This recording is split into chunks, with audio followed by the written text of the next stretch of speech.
What do you do when the only person who was supposed to protect you looks you in the eye, not with anger, not with cruelty, and tells you that you are nothing? That is exactly what happened to Clara Voss on a cold Tuesday afternoon in 1883. Her husband was 4 days in the ground. Her father-in-law called her into his office, stated the facts of her situation the way a demand states the price of grain, and closed the door behind her.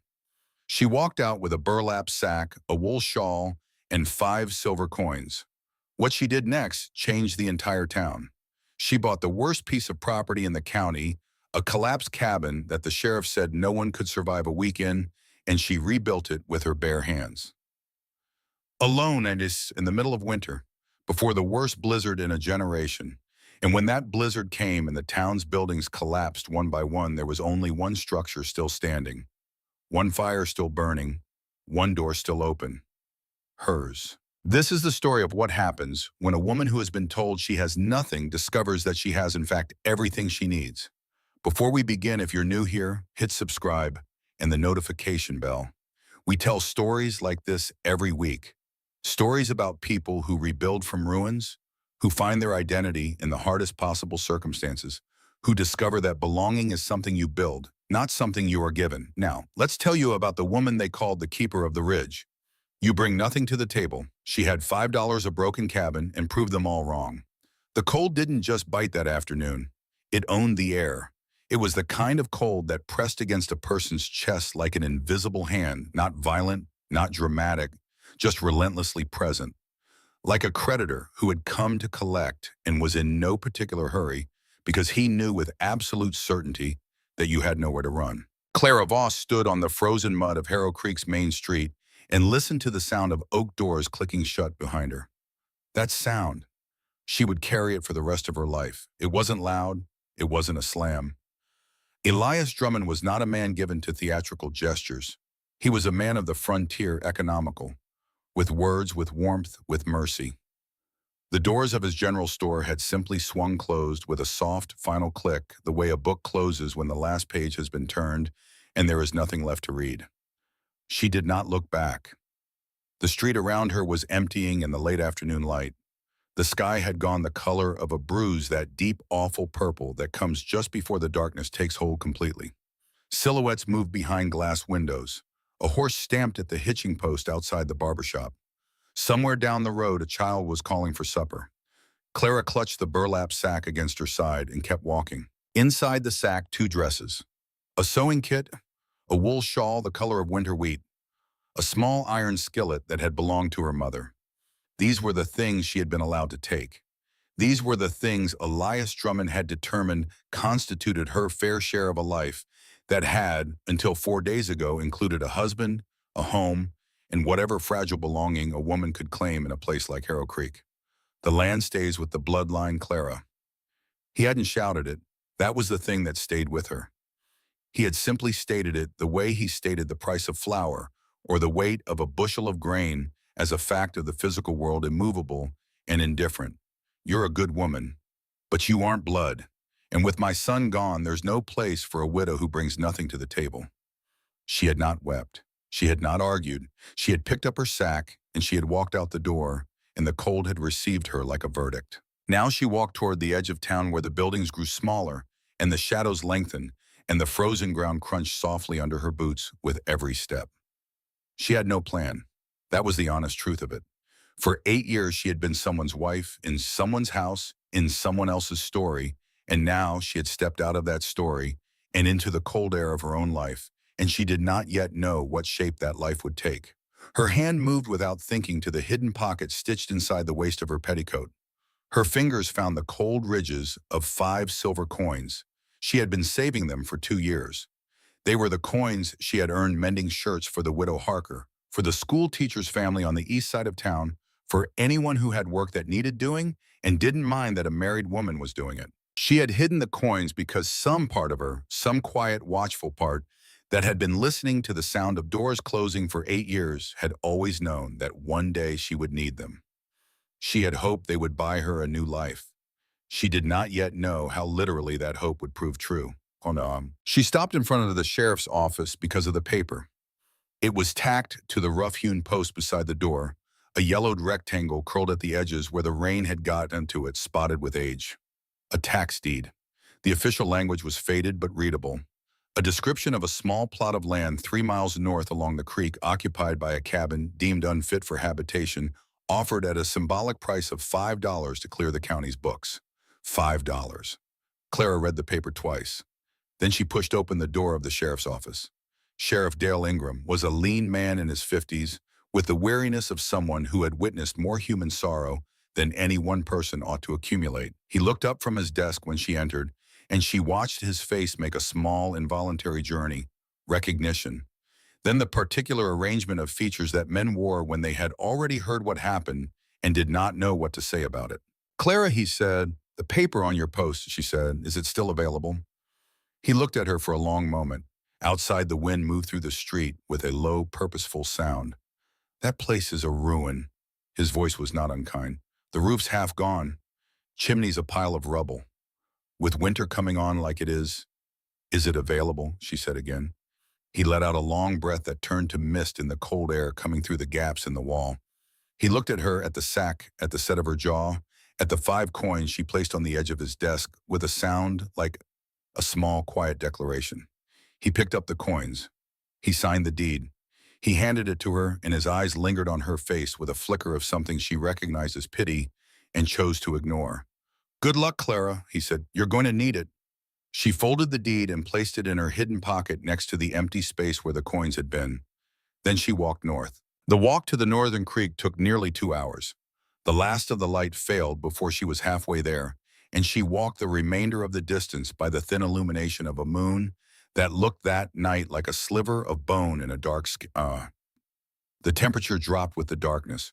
Her toes went numb inside her boots. Her fingers wrapped around the neck of the burlap sack ached with cold. She did not stop. She had learned young that stopping in the mud was a way of deciding to stay cold. You kept moving. You kept the blood working. You kept your eyes on the next thing in front of you, and you trusted that eventually the next thing would be something better than the last thing. The cabin appeared in a clearing between 2 stands of pine trees, and her first sight of it nearly stopped her heart. The sheriff had said ruin. He had been generous. It was a skeleton. The walls were standing barely. The logs had been laid years ago by someone who knew what they were doing, and the wood itself was still sound, but the chinking between the logs had crumbled away in places, leaving gaps wide enough to push a fist through. A section of the roof had collapsed entirely on the western side, and through the opening she could see the stars. Snow from some previous storm had drifted through the broken places and lay in pale, ghostly sheets across the dirt floor. The chimney was a scattered pile of stones beside the east wall, as though it had simply given up one day and laid itself down. Clara stepped through the doorway. There was no door, only the rectangular gap of it, and stood inside the ruin and looked at what she had bought for $5. The air inside was colder than the air outside. That was the thing that undid her in that first moment. Not the gaping roof or the collapsed chimney or the snow on the floor. It was the cold. The way it pressed against her from every direction at once, intimate and total, as though the walls themselves had given up the pretense of shelter and were simply holding shape out of habit. She did not weep. There was no energy left for weeping. She found the corner of the cabin where the roof was still intact, the eastern corner near where the chimney had fallen, and she cleared the debris from it with her boots pushing aside chunks of chinking and old leaves and the small, brittle corpse of something that had sheltered here before her. She unrolled her wool shawl and wrapped it around her shoulders. She pulled the sack close and sat down against the cold bark of the logs. Sleep came in fragments, shallow shivering fits, each one broken by the wind, finding a new gap in the walls. She was awake when the gray light came. She had been sitting in that corner for hours, drifting in and out of a sleep that was more like unconsciousness than rest, and she was aware of the dawn, the way you become aware of a sound that has been present for a while before you consciously register it. Then a shadow blocked the doorway. Clara was on her feet before she knew she had moved, her heart hammering so hard she could feel it in her throat. The silhouette in the doorway was small and draped in furs, an old woman wrapped in a coat made of mismatched pelts, holding a chipped ceramic jug in both hands. Her face, when she stepped inside in the gray light, found it was a map of deep lines, and her eyes were the sharp, unhurried eyes of a hawk. "Saw the light," the old woman said. Her voice was like dry leaves skittering across a hard floor. From my camp down the ridge. Thought someone was burning the place. But there ain't no fire here. No, Clara said. Not yet. The old woman looked around the cabin with a slow, measuring gaze. She looked at the snow on the floor, the gaps in the walls, the scattered stones of the chimney. She looked at Clara, the burlap sack, the shawl, the way Clara was standing very straight despite the tremble in her hands. I'm Agnes, she said. I live in the hollow. Clara, she brushed the dirt from her skirt. She did not add anything else. In a ruin, dignity requires economy. Agnes looked at the walls again. You bought this place. I did. You bought a grave girl. She stepped forward and held out the jug. But since you are still breathing, you might as well drink this. The cider was warm. It was spiced with something sharp and earthy, ginger perhaps, or something wild that Agnes had gathered it herself. The first sip hit Clara's chest like a struck match. She handed the jug back. I have work to do. Agnes studied her for a long moment. Then she nodded a single slow nod like a person confirming something they had already suspected. Work is the only thing that keeps the ghost of the cold away. She turned to leave, stopped, reached into the deep pocket of her fur coat and drew out a small rusted trowel. Take it, it's better than your fingernails.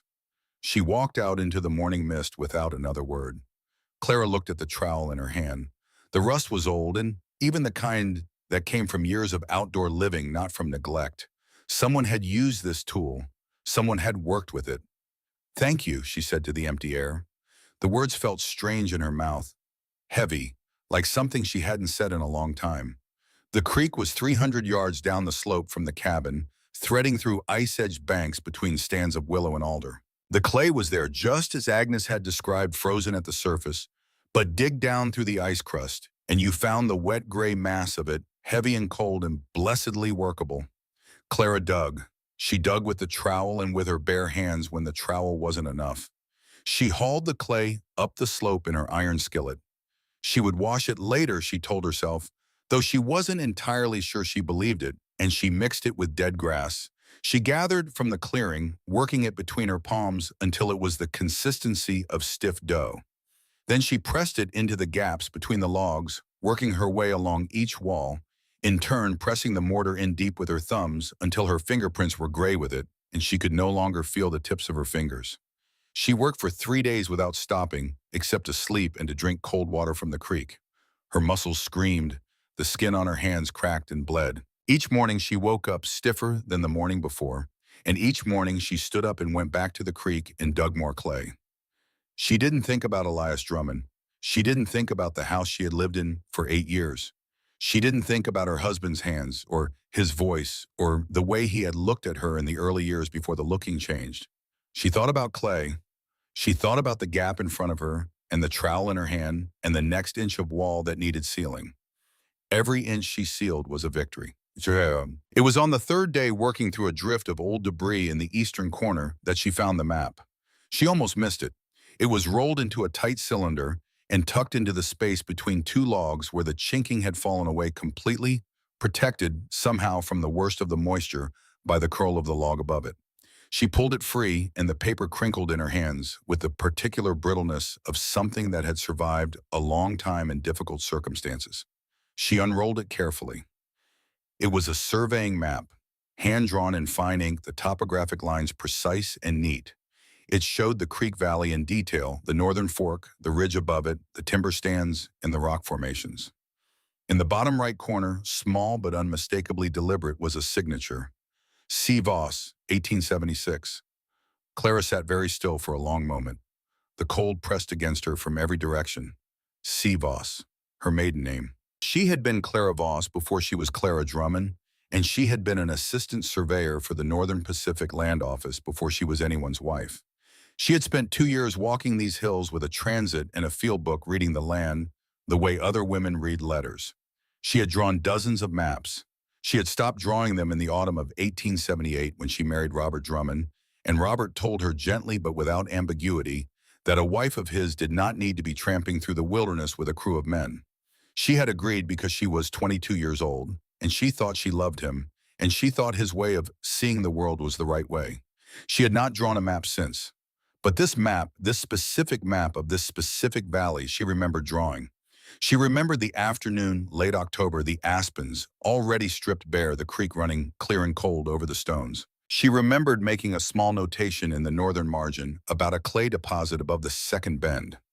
She was sitting 40 feet from that clay deposit right now. Someone had lived in this cabin. Someone who had her map. She turned the paper over. On the back, in a different hand, rougher, larger, was a single line: Owen Voss.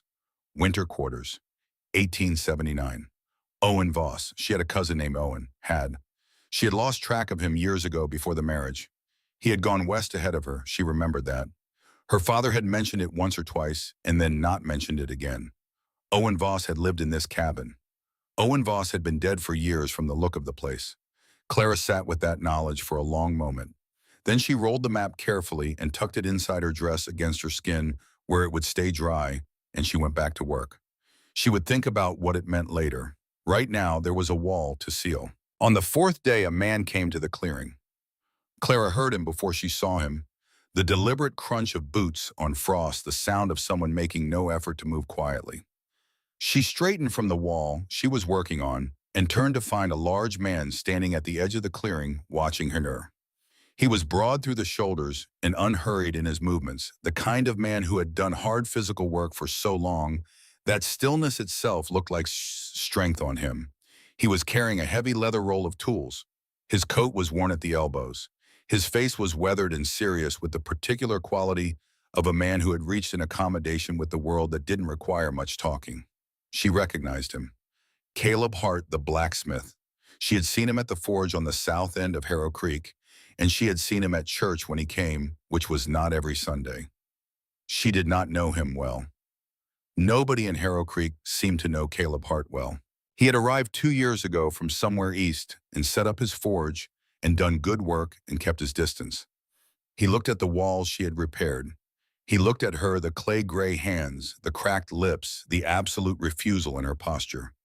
Sheriff mentioned a woman was up here trying to live in a ghost house, he said. His voice was deep and level, like a river that had long since stopped being surprised by anything. I'm not a ghost, Clara said, and I'm not leaving. He considered this. Then he walked past her to the pile of rubble at the base of the eastern wall, the collapsed chimney, and set down his tool roll and crouched to examine the stones. Chimney first, he said. You can't have a fire if the smoke has nowhere to go but your lungs. He didn't ask if she wanted his help. He simply began moving stones, sorting them by size with the systematic efficiency of a man who had spent his life solving physical problems. Clara watched him for a moment. Then she picked up the trowel and went to help. They worked through in the morning in a silence that was not uncomfortable. She handed him stones, she mixed mortar. He set the courses, tamping each stone into place with practiced certainty, rebuilding the structure from the base up with the methodical patience of a man who understood foundations. He was good at this. She could see it in the way he worked, not the showiness of someone proving a point, but the quiet efficiency of someone who had long since stopped needing to prove anything. Around mid-morning, he paused and looked up at the roof, or what remained of it. You'll need to address that before the big storms come, he said. The clouds gathering up north are carrying weight. I know. She had been trying not to think about the roof. The chimney was manageable. The roof was at different problem heights, and rotting timber, and the very real possibility of falling. I'll come back with timber, he said. Not an offer, a statement. She looked at him. Why? He picked up a stone and set it into the mortar. Sheriff asked me to. She waited. He looked at the wall in front of him. My boy Jesse, he's 7. He asks sometimes about the widow woman who bought the broken house. Says he wants to know if she's all right. A pause. I told him I'd find out.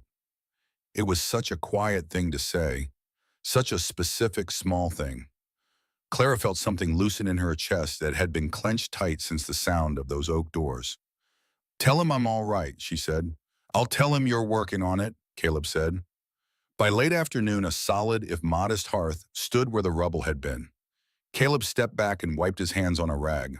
He looked at the chimney, then at Clara with a directness that was not intrusive, simply honest. Strong back, he said. Most would have stayed in town and waited for someone to solve it for them. Waiting doesn't keep you warm, Clara said. Only fire does. Something moved through his expression too quick to name. He reached into his tool roll and placed a hammer and a box of nails on the window ledge she had cleared of debris. For the roof, I'll bring timber in 2 days. He rolled the leather back up. If you get it done before I come back, bring yourself to the forge. I have scrap iron for a door latch. He walked back through the clearing without ceremony. Clara watched him go. Then she turned back to her cabin, and looked at the chimney they had built together, the stones set clean and true against the gray afternoon sky. She picked up the hammer. The roof took the better part of 2 days. She worked from first light until the light failed, balancing on the salvaged timbers of the loft edge, with the particular focused terror of someone who cannot afford to fall. She used the nails Caleb had left, every one of them, to secure the boards she found in the clearing, wedging them into the frame at angles that were not elegant, but were she believed functional. For the gaps where the boards weren't enough, she went into the cabin and found 3 old canvas sacks in the corner, folded flat beneath the debris. She sewed them together with the kit from her burlap sack, the one with the heavy needles and the wax thread she used for canvas work. She laid the patchwork canvas over the worst section of the roof and weighed it down with stones she carried up in her skirt. Every time the wind gusted, the whole structure groaned. Every time she stayed, she was learning the language of the place. The way the logs settled in the cold, a low, deep sound like a man clearing his throat. The specific whistle of the wind through the chimney when it came from the north. The smell of the earth floor when the frost in it began to soften near the warmth of what would eventually be the hearth. She was learning the language of the cabin, the way she had once learned the language of the land itself, by being patient and attentive and willing to be wrong several times before she was right. On the evening of the second day, she lit a fire. She used pine needles and a handful of dry grass and 2 pieces of wood she had split with the hand axe Caleb had left leaning against the wall without comment. The flame caught on the third try and climbed the kindling with a tentative searching quality, as though it too needed to be certain the chimney would hold before it committed. The smoke rose. It rose straight up through the new set stones and out into the cold night sky above. Clara sat on the floor in front of the hearth and watched the fire. She did not think about anything. Not about Elias Drummond. Not about the deed in her pocket or the coin she no longer had. Not about the 8 years she had spent inside someone else's story. She thought about the fire, the way it moved, the way it made the space around it inhabitable. Outside, the wind found the walls and tested them. The chinking held. After a long time, her breathing slowed and the tremor left her hands, and she became aware that she was warm. Not comfortable, the floor was hard, and the room was still cold at the edges, but warm. Genuinely physically warm for the first time since the oak doors had clicked shut behind her. She pressed her palms flat against the dirt floor. She was still here. She was still here. A soft knock at the plank door she had fashioned from salvaged lumber. She opened it to find a girl 12, maybe 13, thin-faced and wide-eyed, holding an iron pot, wrapped in a kitchen towel with both hands. Behind her in the clearing, the last of the dusk was fading to black. My mother sent this. The girl's eyes were moving around the interior of the cabin, the swept floor, the sealed walls, the fire in the hearth. She looked like someone who had come expecting something and found something different. She said you were the widow who bought the $5 house. She figured you must be near starving. I'm Nora, the girl added. My father runs the feed store. The pot was beef stew, root vegetables, and broth, and something that smelled impossibly of thyme. The steam hit Clara's face when she took it, and she had to hold herself very still for a moment. Tell your mother I'm grateful, she said. Nora lingered. She was looking at the walls, the neat rows of chinking, the boards overhead, the shelf Caleb had helped her install from a piece of salvaged plank. It's pretty in here now, she said with the honest surprise of someone who hadn't expected to be surprised. It smells like pine and smoke. Clara looked at the room, at the swept floor and the sealed walls and the small fire burning steadily in the rebuilt hearth. It's a home, she said. It's mine. Nora smiled a sudden, warm, uncomplicated smile and then ran back along the trail toward the lights of the town below. Clara sat beside the fire and ate the stew and let the warmth of it move through her from the inside. Outside, through the small window she had polished clean with the hem of her dress, she could see the sky. It was not black. It was a bruised, heavy gray, the color of water before a storm, and the stars were completely gone. The air had a stillness to it, that she recognized from childhood, from the years before she learned to read other things. A held breath, a waiting. She set down the pot and went to the wall and ran her fingers along the chinking, checking each inch. Then she went out and hauled every piece of wood she could find into the cabin. The storm was coming. She would be ready. The blizzard arrived before dawn. It did not announce itself. There was no gradual buildup, no gentle snow, followed by heavier snow, followed by the real thing. One moment the world was the heavy, breathless gray of a held breath, and the next it was a wall of white ice moving through the trees at the speed of something that had been waiting a long time and was no longer willing to wait. Clara was awake. She had not slept. She had spent the night, as she had spent the last hour of the evening, feeding the fire, one split log at a time, methodically conserving what she had, listening to the cabin settle around her, and thinking about wood and chinking, and the weight of snow on a patchwork canvas roof. When the storm hit, she felt it before she heard it, a vibration in the floor beneath her, as though the earth itself were bracing. And then the sound, not a howl as she had always imagined blizzards, but a roar. A deep, guttural, continuous roar, like a living thing pressed against every wall at once, looking for a way in. The cabin flexed. The logs groaned. The canvas on the roof snapped once, twice like a flag in violent wind, and Clara held her breath and waited. The nails held. She let herself breathe. She added a log to the fire and moved closer to the hearth and listened to the world outside being dismantled. On the second day, she found the map again. She had not meant to. She was sorting through the small collection of objects she had retrieved from various corners of the cabin, a rusted buckle, a chipped tin cup, a fragment of leather harness, and her fingers found the rolled paper inside her dress where she had tucked it 2 days ago and forgotten it in the press of work. She unrolled it in the firelight. Owen Voss, Winter Quarters, 1879. She had been 23 in 1879. Owen had been older, 5 years older, she thought. He had gone west to work the land surveys after the railroad came through, and she had heard somewhere in the blur of her early married years that he had settled somewhere in the Northern Territories. She had not heard anything about him after that. She looked at her own handwriting in the corner of the map, the careful small letters she had developed for field work compact enough to fit notation in tight margins, and she thought about the girl who had written them. 21 years old, walking the hills with a transit on her shoulder and a field book in her pocket, reading the contours of the land the way other women read the Bible. Knowing the Creek Valley better probably than any man in the county. Knowing exactly where the clay deposits were and where the water table rose in spring and which timber stands were sound and which were showing the early signs of rot. She had given all of that away. Not in a single dramatic moment in a series of small yieldings so gradual, she had not noticed the accumulation until one day she was 40 miles from who she had been and had no clear memory of walking there. She rolled the map carefully and held it in both hands. Then she tucked it back inside her dress over her heart and went back to feeding the fire. On the third morning, the world went silent.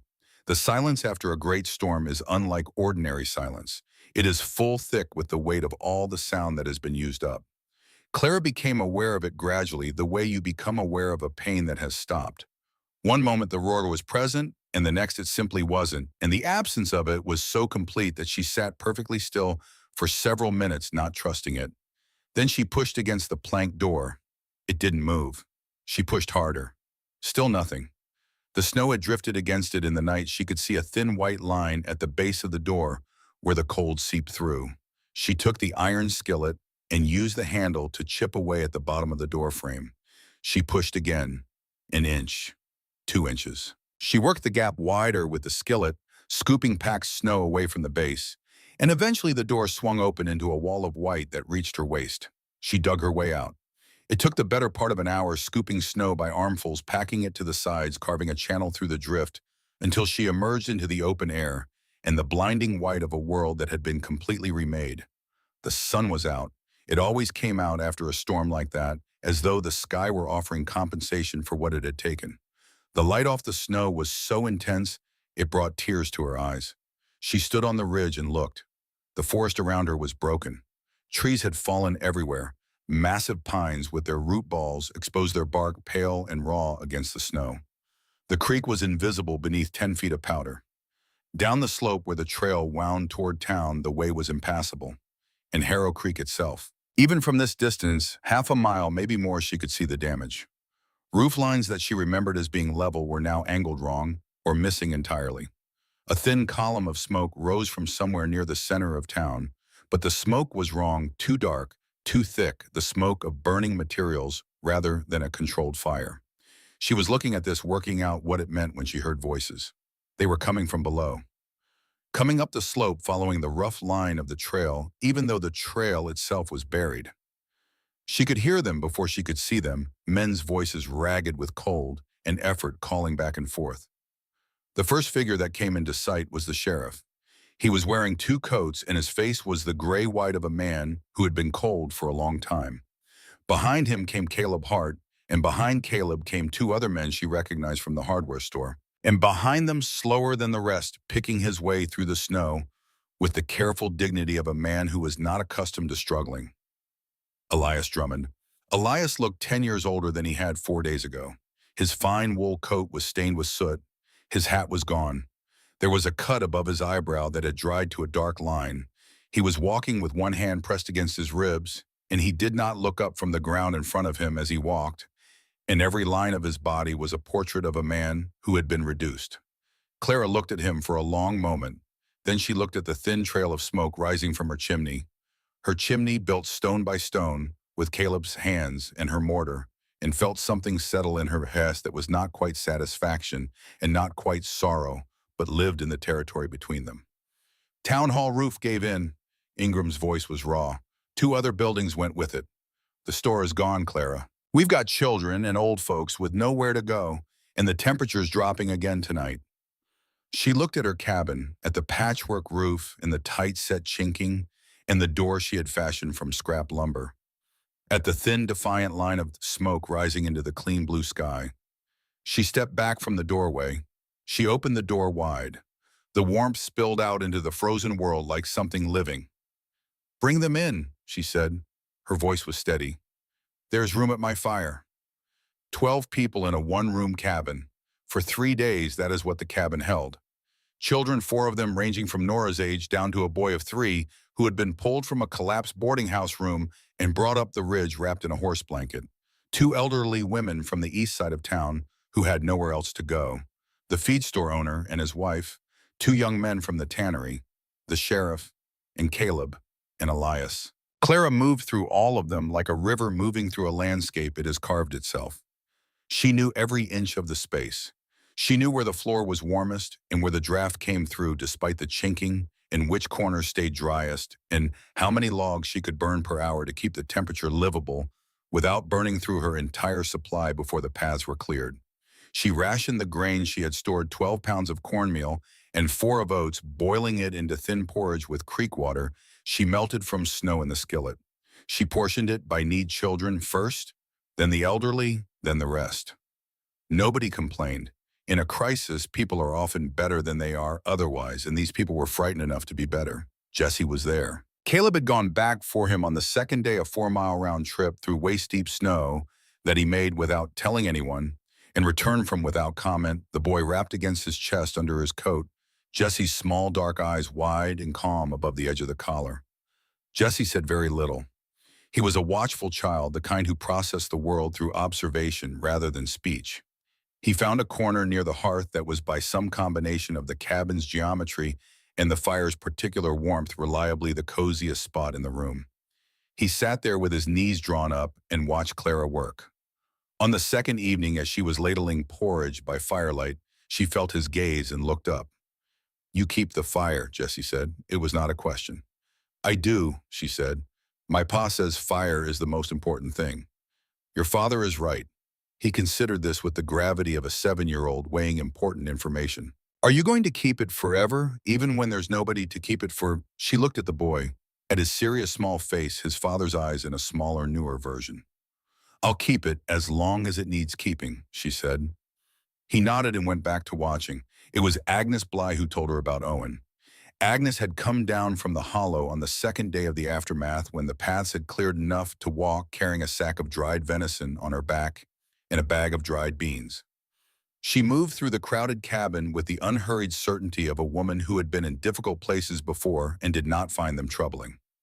That evening, when most of the others had settled into uneasy sleep, Agnes sat beside Clara near the hearth and spoke quietly.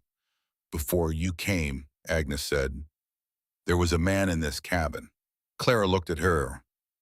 Owen Voss." Agnes's voice was careful, not hesitant, but deliberate the way a person speaks when they are choosing each word. "Came through about 6, 7 years back. Said he was a surveyor. Had a government land grant for the plot. He was your people."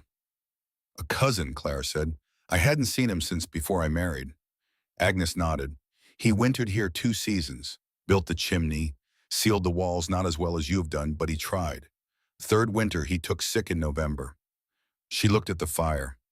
"I brought him food when I could. But the cold that year was something different. He was gone by December." Clara sat with this for a moment. "He had my map," she said. "He talked about a cousin who worked the surveys. Said she drew better than any man he'd worked alongside. Said she'd mapped this valley better than the government charts." Agnes looked at her. Said it was a shame she'd given it up. Clara said nothing. "He knew you'd taken the Drummond name," Agnes said. "He tried to write to you, I think. Don't know if the letter ever got through." It hadn't. Or if it had, Robert had disposed of it before she saw it. She had no way of knowing now. She drew the map from inside her dress and unrolled it between them. Agnes looked at it, at the precise topographic lines, at the small notation about the clay deposit. "He kept it," Agnes said. "All that time. He kept it because it was yours." The fire crackled between them. Clara rolled the map carefully and held it in both hands and felt the weight of 8 years pressing against her from somewhere inside her chest. She did not weep, but she let herself feel the full weight of it for a moment, the full shape of what had been lost and what had survived, before she set it gently on the shelf above the hearth, beside the candle where it would stay dry and flat and visible. "He was the last of my people," she said. "I didn't know." Agnes reached over and briefly, with the rough lightness of a woman not given to tenderness, pressed the back of Clara's hand. "You're your own people now," she said. "That's something better." Elias Drummond sat in the far corner of the cabin for 3 days. He sat on the floor. There were not enough chairs for everyone, and he had not asked for one, with his back against the wall and his knees drawn up and his fine ruined coat pulled around him. He did not speak much. He ate the porridge Clara ladled for him with the same measured care she used for everyone else, which was to say that she gave him his share and no more. He watched her work. She could feel it, his gaze following her as she moved through the room. Not with hostility, not with the cold authority he had used in the general store. With something she did not immediately have a name for until on the second evening it came to her assessment. He was reassessing her the way a man reassesses a piece of land he had dismissed as worthless after finding something of value growing in it. On the third morning, when the others were beginning to talk about trying the path back down to town, Elias was quiet for a long time. Then he said, without preamble, without looking at her, "I didn't think this place had a floor left in it." Clara was at the hearth melting snow for water. She didn't stop. "The floor was always here," she said. "It just needed someone to clear the dirt off it." She paused. She turned to face him, and she let the silence hold for a moment before she spoke again. "I know about Owen," she said. Elias went very still. "I know he was here. I know he died here." She kept her voice level, not accusing, not forgiving, simply stating a fact of the world the way he had once stated facts about bloodlines and belonging. He had a legal grant on this land. It passed to the county on his death. The county sold it to me. The deed is valid. She watched him. His jaw worked. Something moved through his face, something she had not expected to see there, something that looked very much like shame. "He was my wife's nephew," he said quietly. Not my blood. I had no obligation." "No," Clara agreed. "You had no obligation to him, and you had no obligation to me. You made that very clear." Elias looked at his hands. They were an old man's hands now, she realized, rope-veined and spotted with the particular frailty that the cold had stripped bare. "I was wrong," he said. The words came out with the difficulty of something that had been stored under pressure for a long time. Not an apology. Elias Drummond was not yet capable of apology, but a statement of fact made in the same flat tone he used for everything, and perhaps for that reason more credible than a performance of contrition would have been. Clara looked at him for a moment. Yes, she said. You were. She turned back to the skillet. On the second afternoon before the paths were fully clear, a knock came at the door. Not a timid knock. A specific knock, 3 times evenly spaced the knock of someone who expected to be let in. Clara opened the door to find a man she had not seen before. He was dressed in a suit that looked out of place against the snow, carrying a leather satchel, and wearing an expression of someone who had traveled a significant distance and found the destination more interesting than expected. Mrs. Drummond, he said. Voss, Clara said. She had not planned to say it. It simply came out, and once it was out, she found it was the right thing. The man blinked. Beg pardon. My name is Clara Voss. He absorbed this. I'm Henderson, Douglas Henderson. I represent the Territorial Land Office. He looked past her at the packed cabin, the fire, the children eating porridge on the floor. He looked at the walls, the tight-set chinking, the solid timbers. He looked back at Clara. I was told I might find you here. I've been asking around Harrow Creek about what happened during the storm. You're a little late, Clara said. The storm's been over 2 days. I came as soon as the road from the valley was passable. He paused. I've been told that every structure in this area took significant damage. Every structure except this one. That's correct? I've also been told that this cabin sheltered 12 people for 3 days. Also correct. He shifted his satchel. Outside, the cold pressed against the afternoon air.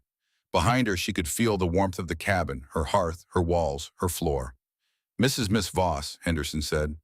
I wonder if we might talk. She went outside with him into the sharp, clean cold of the afternoon, leaving the cabin in Caleb's quiet management. Jesse had fallen asleep against his father's arm. The older women were talking near the window. The sheriff was drinking coffee. She had found a tin of it in the back of the shelf and had been rationing it carefully and looking less gray than he had 3 days ago. Henderson opened his satchel. He drew out a folder of papers, and from the folder he drew a document official printed with a government seal at the top, and he turned it so she could see it, and he said, The Territorial Land Office is establishing an outpost station on the northern ridge. We need structures that can withstand this climate. We've had 3 different builders lose buildings to storms in the past 2 winters. He looked at the cabin behind her. This building is 8 years old, partially rebuilt by a woman alone in under a week, and it just survived the worst storm in the territory's recorded history. Clara looked at the document. We need someone who understands this land, Henderson said. The timber, the soil, the drainage. We need someone who can advise on construction consult, on site selection review building plans. He paused. The sheriff tells me you're the only person in the county who truly knows the bones of this place. The sheriff is kind, Clara said, but not wrong. Henderson looked at her steadily. The position comes with a monthly stipend and an official title. Land and Structures Consultant to the Territorial Office. She looked at the document, at the official seal, at the line where her name would go printed in ink, official permanent. I have a condition, she said. I'd expect nothing less. I work from here. This cabin is my home and my office. I won't be relocating to a desk in the valley. Henderson did not hesitate. Agreed. She looked at him for another moment. Then she said, I want to show you something. She went inside and came back with the map. She unrolled it in her hands and Henderson looked at it, and she watched his face make the small journey from recognition to calculation to something that looked very much like astonishment. This survey, he said, this was submitted to the Northern Pacific Office in 1877. We've been using it as the baseline document for this entire district. He looked at the signature. He looked at her. C. Voss, I always assumed, he stopped, started again. I always assumed this was a man. Most people do, Clara said. He was quiet for a moment. The cold moved between them.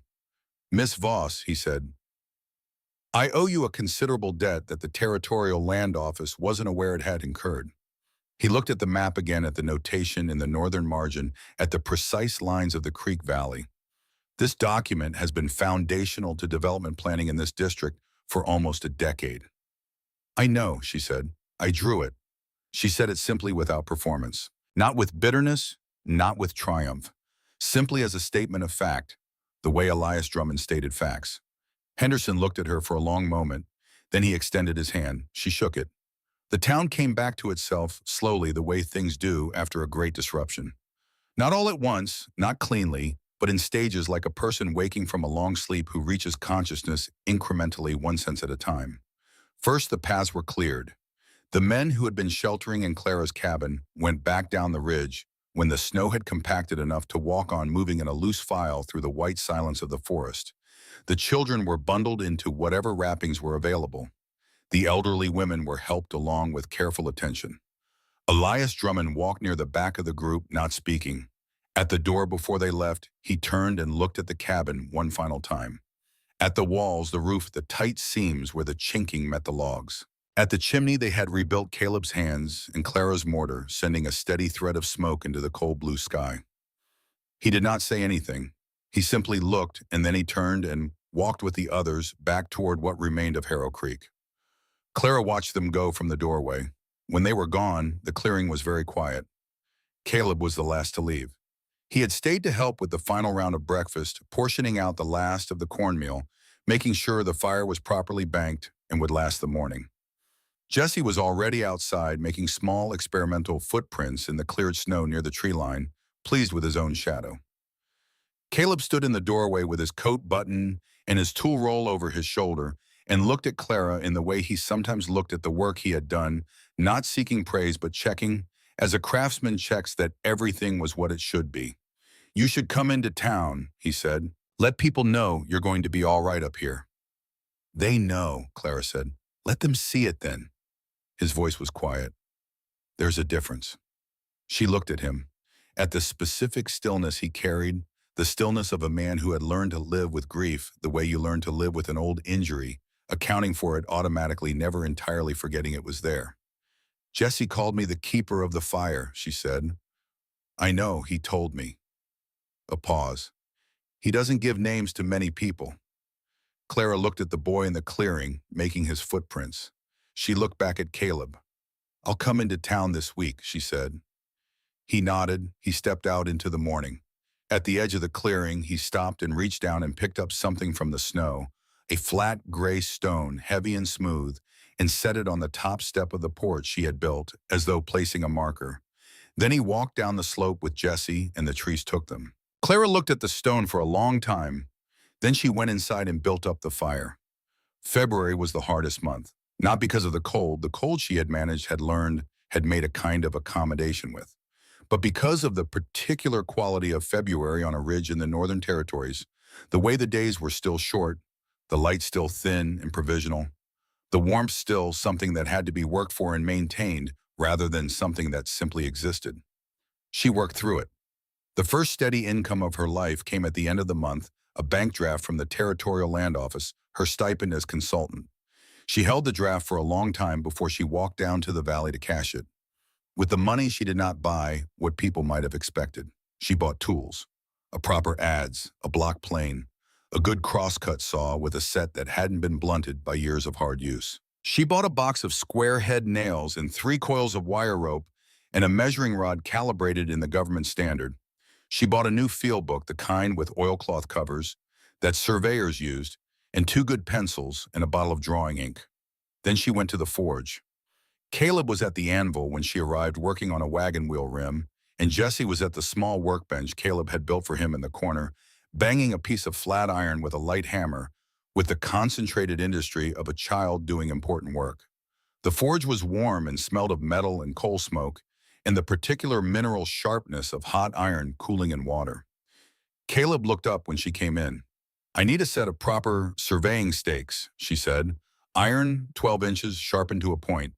Threaded for a flagpole at the top. 2 dozen to start." He set down the wheel rim. He looked at her, at the field book under her arm, the measuring rod, the pencils. "For the government outpost. For whatever needs doing. Henderson wants a site survey for the outpost first. Then I've been asked to consult on 4 other building projects in the district." She looked at the survey rod in her hands. "It turns out there are quite a few people who need someone who knows the bones of this land." Caleb looked at her with that particular expression. She was learning, the one where his face was still, but something behind it was not still at all. "Iron stakes," he said, 12 inches threaded top. 2 dozen. How long are 3 days? I'll pay the standard rate." He looked at her. You don't need to. I pay the standard rate, she said. That's how I do business. No favors, no debts. He held her gaze for a moment. Then he nodded, and something in the nod was acknowledgement of more than the price of iron steaks. 3 days, he said. Jesse looked up from his workbench. Is she going to come back? He asked his father. She'll come back to collect the steaks, Caleb said. Jesse considered this. She could come back for other things too, he observed with the implacable logic of a child who has identified a solution and does not understand why adults are being so slow about it. Clara smiled.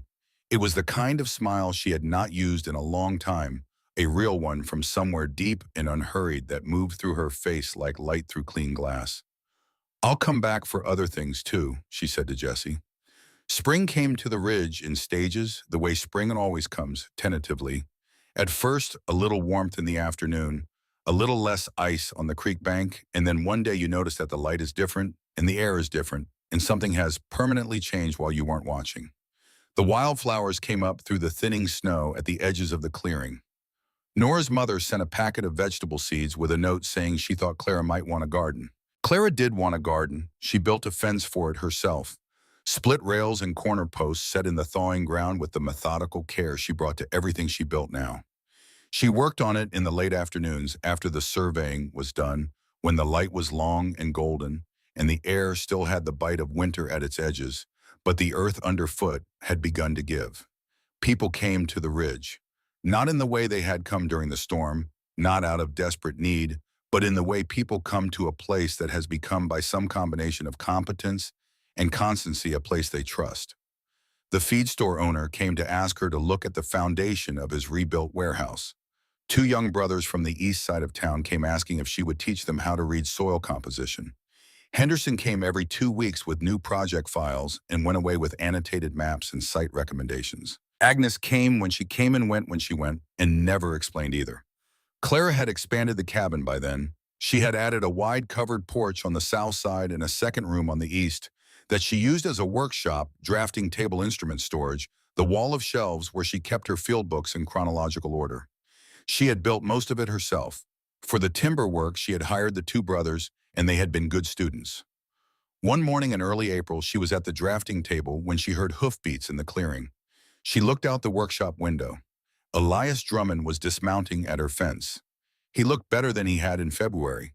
He had recovered some of the solidity that the storm had stripped from him, or perhaps it was simply that he was back in his own element, back in the daylight, with his coat properly brushed and his hat on his head. But something had changed. She saw it when he came through the gate and stood on the path to the porch. He was not carrying himself the way he used to carry himself, with that particular frontier authority, the posture of a man who believes that his position in the world is both deserved and permanent. He was carrying himself like a man who has been shown something and has not yet fully decided what to do with what he has learned. Clara came out onto the porch. He took off his hat. It was a small gesture. On Elias Drummond, it was not small at all. The store's being rebuilt, he said. He was looking at the porch, at the tight-set corner posts at the level line of the roof edge. I need someone to oversee the framing. Make sure we don't build another thing that falls down the first time the weather turns serious. He reached into his coat and brought out a small wooden box. He held it out. She took it and opened it. Inside sat in a nest of cotton, batting a set of brass door hinges and a matching latch, heavy and solid, polished to a warm gold, the kind of hardware that lasted generations. Found these in the back of the stockroom, he said. Pre-storm stock. They were your husband's originally ordered special from Pittsburgh. He never told me what they were for. A pause. I thought they'd be better used on a door that was actually hanging. Clara ran her thumb over the smooth brass. It was warm from being in his coat, body-warm human. She thought about the plank door she had fashioned from salvaged lumber on her second day in the cabin. She thought about all the doors she had opened and shut since then. She looked up at him. I'll oversee the framing, she said, at the standard consulting rate, same as I charge the land office. The land office rates are public knowledge, Elias said. I was prepared to pay double. You don't need to pay double, she said. You need to pay fair. I don't take favors, Elias, from anyone. He held her gaze. His jaw worked once.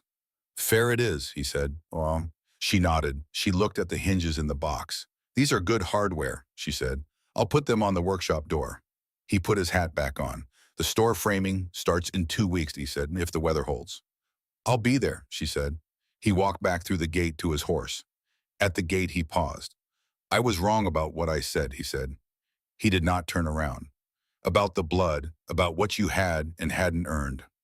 A pause. It was the kind of wrong that doesn't get fixed by saying so, but I wanted to say it anyway. Clara stood on the porch and listened to the sound of his horse moving away through the clearing. She did not call after him. She did not cry. She did not feel she had half expected to feel the complicated satisfaction of a wound acknowledged. She felt something quieter than that. Something that had more to do with the spring air and the wildflowers at the edge of the fence and the smell of the pine trees and the weight of the brass hinges in her hands than it had to do with Elias Drummond. The old wound was closing. Not healed wounds like that didn't heal clean.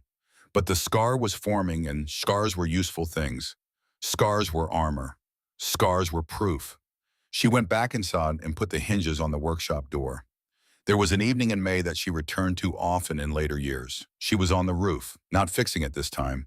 She had fixed the roof in October and refixed it in February, and by May, it was by any reasonable measure a sound roof that needed no immediate attention. She was on the roof because she wanted to see, and the roof of a cabin on the northern ridge gave the best view in the county east to where the creek valley widened into meadows west, to the timber stand south to the town where smoke rose in thin domestic columns from a dozen repaired chimneys, north to the open wilderness of the hills beyond.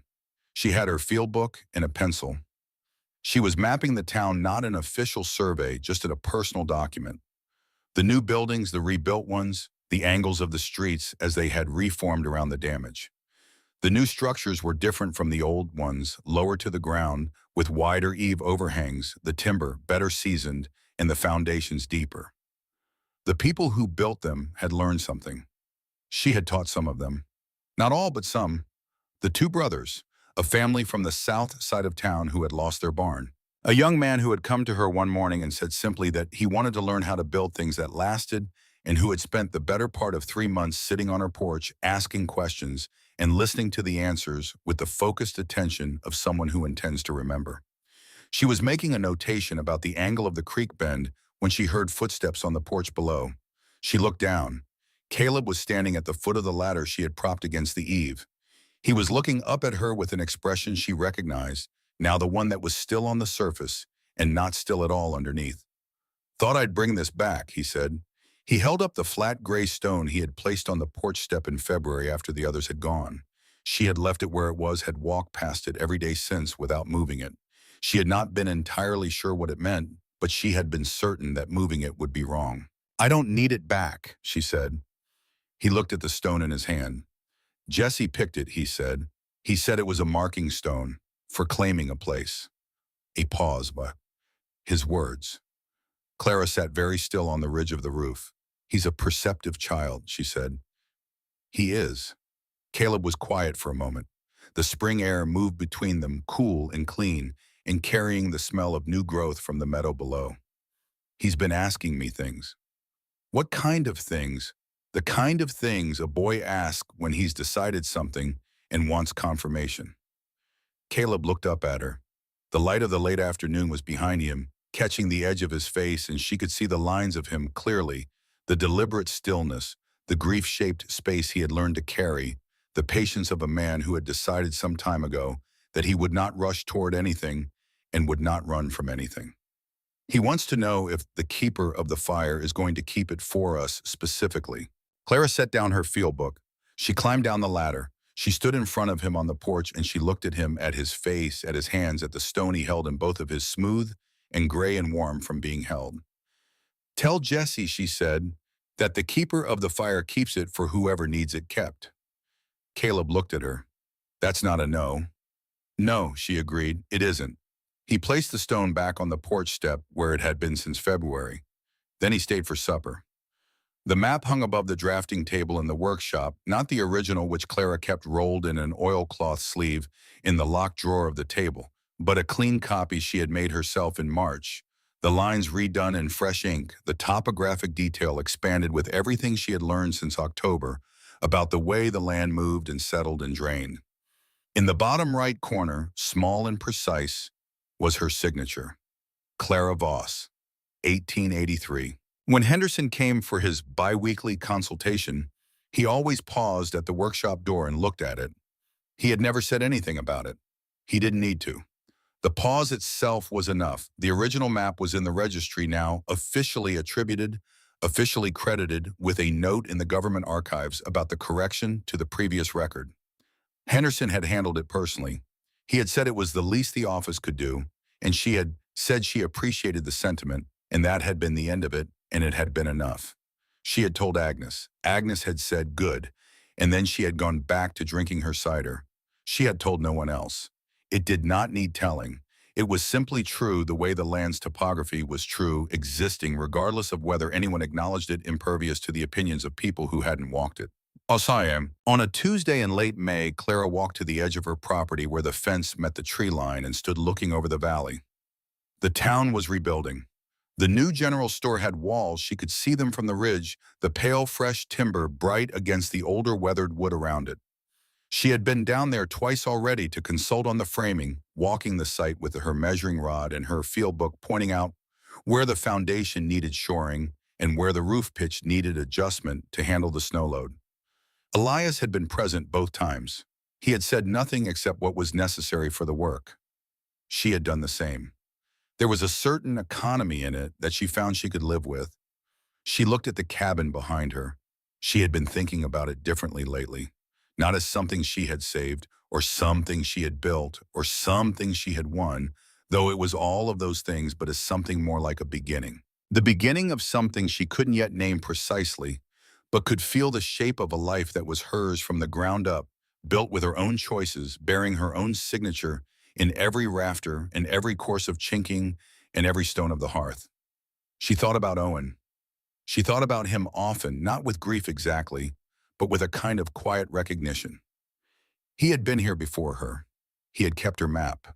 He had died here colder than he should have been, and the cabin had stood over him and kept his few belongings dry, and then the county had sold it, and she had bought it with 5 silver coins, and here she was. There was a continuity in it that she was still working out. The way a surveyor works out a terrain she hasn't fully walked yet, certain of the broad features, uncertain of the fine details, willing to revise. She would keep revising. That was the work. The evening was settling into the valley below, the light going gold and then amber, and then the deep blue of a spring dusk, and the first stars were appearing above the ridge, tentative, as though checking whether they were welcome. She was welcome. She picked up her hammer from the porch step where she had left it and walked back across the cleared ground toward the fence she was building on the east side of the property. Not for security, the territory was safe enough, and she had other protections if it wasn't. But for the garden, the seeds Nora's mother had sent were already in the ground, and the first green threads of something were pushing up through the brown earth, and they deserved a boundary to tell them where they were safe to grow. She set a post. She hammered it home. She moved to the next one. The sound of the hammer against the wood rang out across the ridge and down into the valley below, clear and purposeful in the still evening air. It was the sound of a woman building something. It was the sound of someone who had decided with the quiet finality of a first fire caught in a rebuilt chimney that she was not just surviving anymore. She was building something that would last. People in Harrow Creek stopped calling her the widow that spring. They called her the keeper of the ridge, not because anyone decided to. The name simply settled onto her the way names settle onto places that earn them. It had started with Jessie. The name moved through town the way useful things move quietly, naturally, arriving where it was needed before anyone had consciously sent it. She was 31 years old. She had a workshop full of tools and a shelf of field books and a roster of clients that included the Territorial Land Office, 4 private landowners, and the town of Harrow Creek itself in its ongoing reconstruction. She had a map above her drafting table with her name on it. She had a garden going in on the east side of the property. She had a porch with a marking stone on the step. She had a boy who called her the keeper of the fire. She had a man who stayed for supper and had not yet said what he intended to say, but was clearly building toward it in the methodical, careful way he built everything. Foundation, first structure, next, nothing rushed, nothing skipped. She had a cousin she had never properly mourned. She had a father-in-law who was learning in the slow, painful way of old men confronted with their own errors what it meant to be wrong about something fundamental. She had a bald-eyed, straight-backed woman in a coat of mismatched furs who lived in the hollow and gave no explanations and expected none. She had a community, not the community that had been given to her 8 months ago by marriage and bloodline and the accident of where her husband's family had built their store. A community she had made with her own hands, earned through the steady, incremental labor of showing up and being useful and not leaving in when the cold told her to leave. That was the thing about belonging she had come to understand. The kind that came from bloodline or marriage or the luck of your circumstances, that kind could be revoked. It had been revoked from her with a click of an oak door on a cold Tuesday afternoon. But the kind you built yourself, that kind was yours. She had taken the fragments of a broken life and used them to build a fortress of warmth. She looked at her hands, the calluses, the scars, the particular darkening along the knuckles that came from months of clay work and tool work, and the daily purposeful use of her own body in the service of her own life. She saw the history of her triumph written in the lines of them. She set down the hammer at the end of the day and walked back to the cabin, and the door, with its new brass hinges, opened smoothly under her hand, and the fire was going inside, steady and warm, doing what fire does, keeping the dark out, keeping everything in. If you were stripped of everything tomorrow, your home, your title, your safety, would you have the strength to rebuild from the ruins? What is the $5 opportunity in your life that everyone else is overlooking? And what are you waiting for to claim it? Thank you for spending this time with Clara's story. If her journey meant something to you, if you found yourself thinking about your own $5 opportunity, your own ruin worth rebuilding, please leave a comment below and tell us what stayed with you. Stories like this exist because of listeners like you. Hit the like button if Clara earned it. Share this with someone who needs to hear that the bones of a broken thing can be rebuilt, one board, one nail, 1 inch of clay at a time. Subscribe if you haven't yet. We'll see you in the next story.